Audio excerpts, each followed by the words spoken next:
Officer Heffernan worked for the Paterson, New Jersey Chief of Police.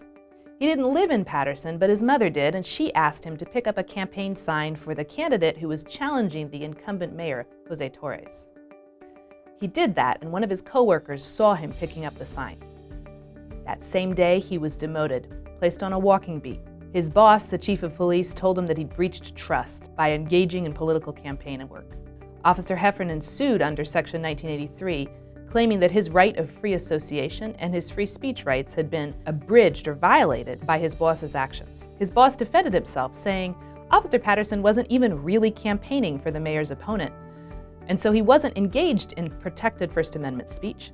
There are two First Amendment rights at issue in this case: freedom of speech and freedom of association. Officer Heffernan's freedom of speech was violated because engaging in political speech is protected activity under the First Amendment. His freedom of association was violated because he was punished or retaliated against on the basis of his association, who his boss thought he was supporting or associating with in the political campaign. The Third Circuit held that Officer Heffernan had not stated a violation of his First Amendment rights because he admitted that he wasn't really the one involved in the political campaign. His boss just thought he was. Officer Heffernan argued that his boss's mistaken perception was still the basis for retaliation that violated the First Amendment. The Supreme Court took this case to decide whether the First Amendment bars a public employer from retaliating against one of his employees based on the employer's perception of the employee's First Amendment activities. One of the interesting things about this case is that it presents a very clean example of a violation of the right of assembly. The right of the people peacefully to assemble is in the text of the First Amendment.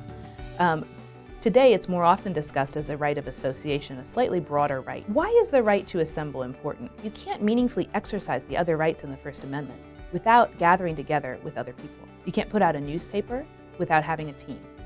You can't form a minyan or take communion without gathering with your religious community. You can't join together with others to advocate for meaningful political change, especially in a majoritarian democracy like ours, unless you're free to hold meetings and gather together and disseminate your message through groups.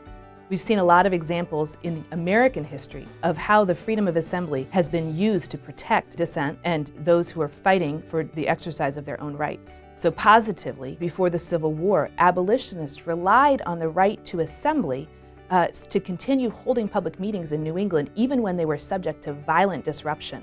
The founders recognized what despots everywhere have always known. If you can stop people from coming together to exercise their fundamental freedoms, you can stop them from exercising those freedoms at all.